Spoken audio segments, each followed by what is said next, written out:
హాస్పిటల్కి వెళ్ళినా కూడా ప్రతి వ్యాధికి మెడిసిన్స్ తో పాటు ఆరోగ్యాన్ని కాపాడుకోవడానికి బ్యాలెన్స్ డైట్ ఉంటుంది, డైట్ కంట్రోల్ చేసుకోవాలి. ఇందా డాక్టర్ గారు ఫస్ట్ నుంచి నేను చెప్పేది అదే, గ్రామీణ ప్రాంతంలో మనకు అనేక సౌకర్యాలు ఉన్నాయి, ఎస్పెషల్లీ 75 తల్లులు ఇంకా ఎక్కువ ఉన్నాయి, అది గమనించండి. ఫస్ట్ నుంచి కూడా ఈ ఏరియాలో ఈ ఊరంటే అన్నిటి పరంగా చాలా పేరు. ఒక మంచి హెల్త్ సెంటర్ ఉంది, సచివాలయం ఉంది, ఐసిడిఎస్ ఉన్నది, అన్నీ ఉన్నాయి ఈ ఊర్లో. వాటిని ఎంతవరకు ఉపయోగించుకుంటున్నాం అనేది ఆలోచించాలి. అంతా జెంట్స్ వచ్చారు, లేడీస్ రాలేదు. స్కూల్ పోవటం ప్రిస్టేజ్ అనుకోవాకండి, అక్కడ ఏం జరుగుతుందో ఎవరికి అర్థం కాదు. మార్కుల్ని మీరు క్రైటీరియా తీసుకోవచ్చు, 10 మార్కులు అటో ఇటో వస్తాయి. వాడు భవిష్యత్తులో మానసికంగా రాణించాలంటే గవర్నమెంట్ వాటితో లింక్ అయి ఉండాల్సిందే, పడాలి. 8.5 అంటే బాగా సివియర్గా ఉన్నారు. చిత్రం ఏంటంటే మగపిల్లల్లో కూడా 4-5 కనపడింది, 6.5, 7.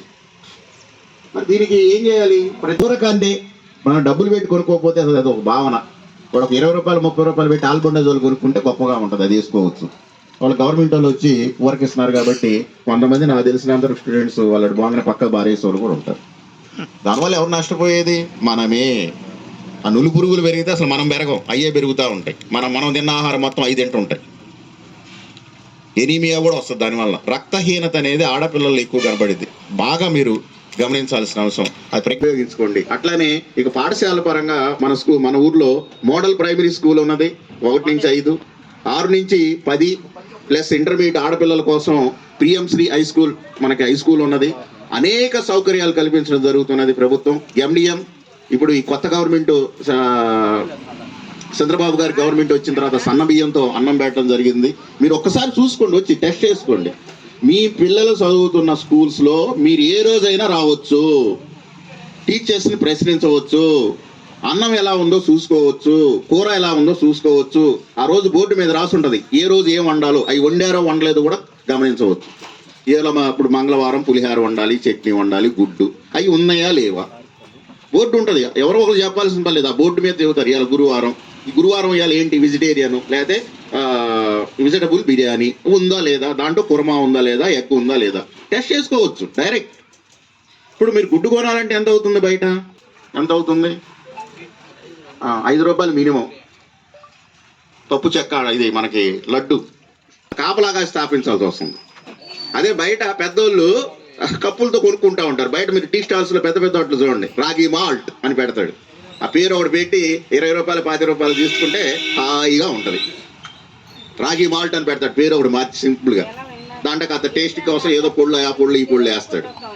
మనం ప్రతి రోజు మార్చి రోజు రాగి జావిస్తున్నాం, రోజు మార్చి రోజు చిక్కీ ఇస్తున్నాం, వారానికి 5 రోజుల పాటు కోడిగుడ్డు ఇస్తున్నాం, ఒక శనివారం తప్ప.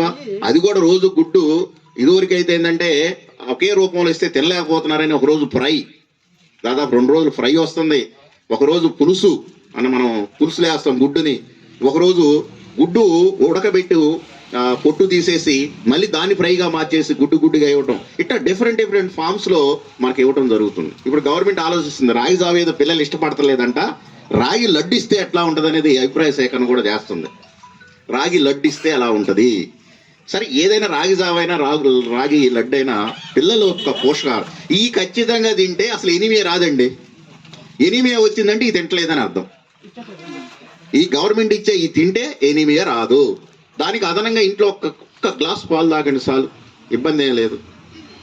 ఇంకా మీరు పెద్ద పెట్టుబడి ఏం లేదు, అంతా జీరో ఇన్వెస్ట్మెంట్ పిల్లలకి. 1 నుంచి ఇప్పుడు మన ఊర్లో 1 నుంచి 10 దాకా ఉంది, ఎల్కేజీ యూకేజీ ఉంది. ఎక్కడా కూడా 10 రూపీస్ కూడా మనం ఇచ్చించాల్సిన అవసరం లేదు, ఆ పరీక్ష ఫీజు ఏదో తప్ప. ఏదో చిన్న ఖర్చులు ఉంటాయి. అదే బయట అయితే 9th 10th కార్పొరేట్స్ కాలేజీలు అయితే మామూలుగా మినిమం నార్మల్ స్కూల్స్లోనే 50,000 60,000, పెద్ద కార్పొరేట్ కాలేజీలు అయితే 1,00,000. ఇంత అవసరమా మన గ్రామీణ ప్రాంతాల్లో? వీళ్ళందరూ కలిసిపోయేది మళ్ళీ ఇంటర్మీడియట్లో ఒకే శాఖ. సో మీరు ఆలోచించండి, గవర్నమెంట్ ఇచ్చే సౌకర్యాలు వాడుకోండి, వినియోగించుకోండి. తల్లికి 100 ధర వచ్చే డబ్బులు ఒక అబ్బాయికో అమ్మాయికో వస్తే అవి డిపాజిట్ చేయండి. మనవి కాదు, మన అమ్మాయి కోసం గవర్నమెంట్ ఇచ్చింది, మన అబ్బాయి కోసం గవర్నమెంట్ ఇచ్చింది, వాడికే వాడాలి. ఎప్పుడు వాడాలి? బ్యాంకులో డిపాజిట్ చేయండి. వాడికి ఎప్పుడో రేపు అవసరం అవుతాయి, ఇంజనీరింగ్ అప్పుడు అవసరం అవుతాయి, కాంపిటేటివ్ ఎగ్జామ్స్కి ప్రిపేర్ కావడం కోసం అవసరం అవుతాయి, అప్పుడు వాడండి. అప్పుడు లేవనుకోకండి. వాడే డబ్బులు మనం వాడుకుంటే ఎట్టా? నేను ఒక రోజు విన్నా, నేను ఆంధ్ర బ్యాంకులో కరెక్ట్గా సంక్రాంతి టైంలో, అప్పుడు అదే పేరెంట్స్ వస్తే అమ్మ కాస్త బిజీగా ఉంది తర్వాత రండి అంటున్నారు బ్యాంక్ మేనేజర్ వాళ్ళు.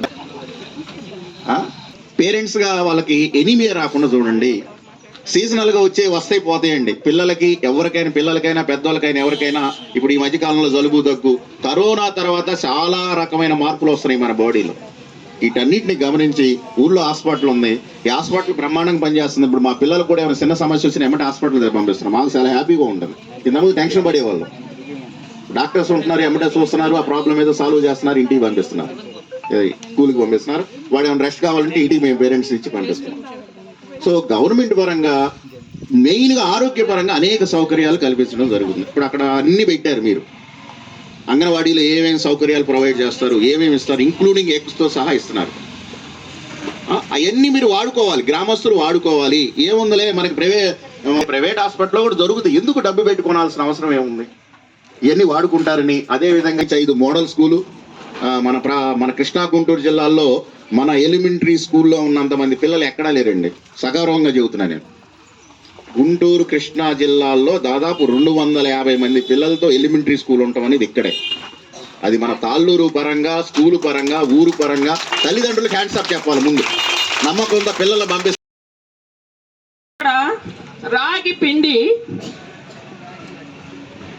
పిండితోటి రాగి జావా ఇప్పుడు మాస్టర్ అన్నారు కదా, ప్రతిరోజు పిల్లలకి ఇవ్వడం జరుగుతూ ఉంది. ఎందుకు చిన్నపిల్లల దగ్గర నుండి ఇంత జాగ్రత్త ప్రభుత్వం తీసుకుంటుంది అంటే, మనం ఇందాక చెప్పుకున్నట్టుగా అనేక అంటు రోగాల బారిన కానీ, అదేవిధంగా జన్యుపరమైన లోపాలను అధిగమించడానికి దీనిలో పీచు పదార్థం ఎక్కువ ఉంటుంది, కాల్షియం ఎక్కువ ఉంటుంది.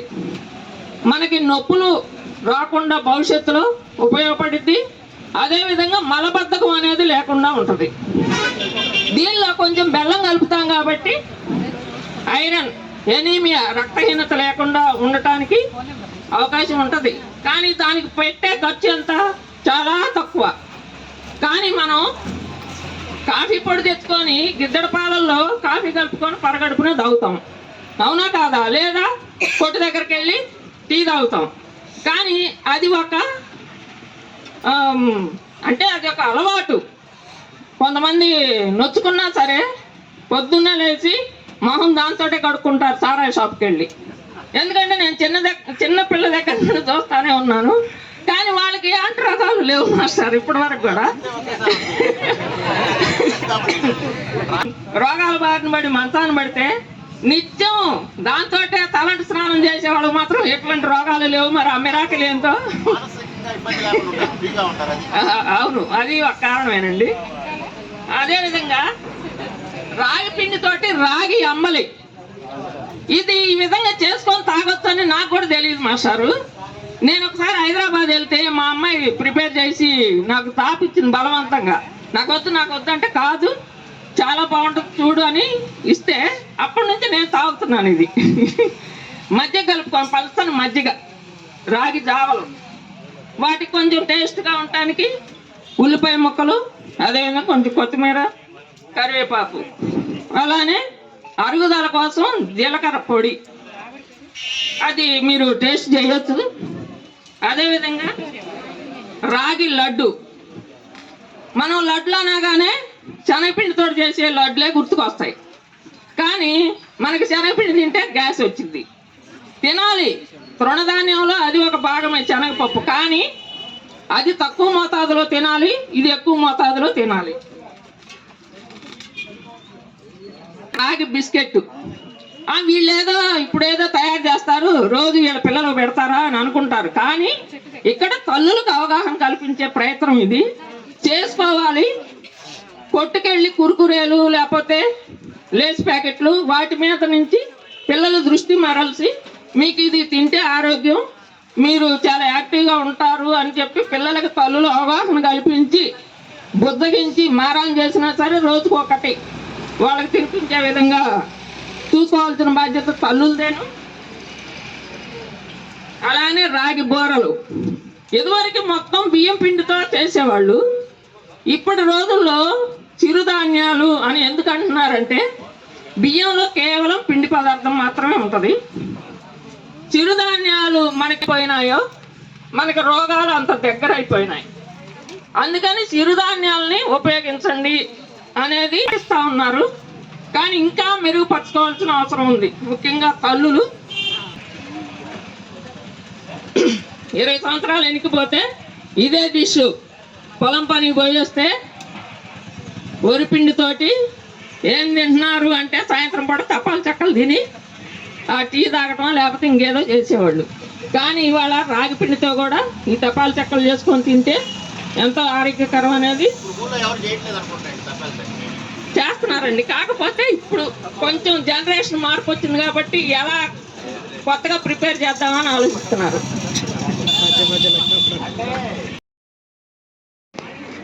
మళ్ళీ నెల రోజులకి ఒక వ్యాక్సిన్ వేస్తామండి, 2వ టీటీ వేస్తాము. అలాగే 4 చెకప్లు ఉంటాయండి వాళ్ళకి. డాక్టర్ గారి దగ్గర 2 చెకప్లు, తర్వాత మా దగ్గర 2 చెకప్లు. మొత్తం ఆమె డెలివరీ అయ్యే లోపల 4 చెకప్లు చేపిస్తాము. తర్వాత ఐరన్ మాత్రలు 180 ఐరన్ టాబ్లెట్స్ ఇస్తామండి ఆరోగ్య జాగ్రత్తల గురించి. అలాగే గర్భిణి హై రిస్క్ అయితే హై రిస్క్గా గుర్తించి వాళ్ళని హాస్పిటల్ డెలివరీకి తీసుకెళ్తామండి. Institutional deliveries చేపిస్తాము.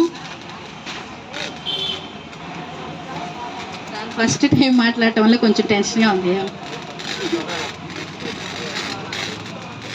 తర్వాత వాళ్ళకి రక్త పరీక్షలు చేపిస్తామండి. ఈ రక్త పరీక్షల్లో మైల్డ్, మోడరేట్, సివియర్ అని 8గా గుర్తిస్తాము. రక్తహీనతలను గుర్తించి మైల్డ్గా ఉన్న వాళ్ళకి ఐరన్ టాబ్లెట్ డబుల్ డోస్ ఇస్తాము. మోడరేట్గా ఉన్న వాళ్ళకి ఐరన్ సుక్రోజ్ ఇంజెక్షన్స్ పెట్టిస్తాము. వాళ్ళకి ఆహార జాగ్రత్తల గురించి, ఆరోగ్య జాగ్రత్తల గురించి తెలియజేస్తాము. సివియర్ ఎనిమిక్ వాళ్ళని హాస్పిటల్ తీసుకెళ్ళి బ్లడ్ పెట్టిస్తామండి. తర్వాత పుట్టినప్పటి నుంచి బిడ్డకు సచివాలయ సిబ్బంది మరి ఈ కార్యక్రమంలో పాల్గొన్నటువంటి ప్రతి ఒక్క గ్రామస్తులందరూ కూడా మరి 75 తాళూరు గ్రామ తరపు నుంచి కూడా ధన్యవాదాలు తెలియజేస్తున్నాను. ఇందాక చాలామంది పెద్దలు మాట్లాడారు, అలాగనే అధికారులు కూడా మాట్లాడారు. చాలా సంతోషం. మేము ఈ గ్రామం నుంచి ఒకటే కోరుకుంటున్నాం, ఈనాటి కూటమి ప్రభుత్వం సంక్షేమ పథకాలు ప్రవేశపెట్టడం జరిగింది. సచివాలయ సిబ్బంది, అధికారులు, గ్రామంలో ఏదైతే ప్రజాప్రతినిధులు ఉన్నారో వారితోటి షేర్ చేసుకొని ప్రభుత్వం ఏర్పడిస్తున్న సంక్షేమ పథకాలని ప్రజలకు అవగాహన కల్పించే విధంగా అధికారులు, ఈ గ్రామంలో ఉన్న ప్రజాప్రతినిధులు చొరవ తీసుకొని ప్రజలకి వివరించే విధంగా చేయాల్సిన అవసరం ఉంది. ఆ రోజునే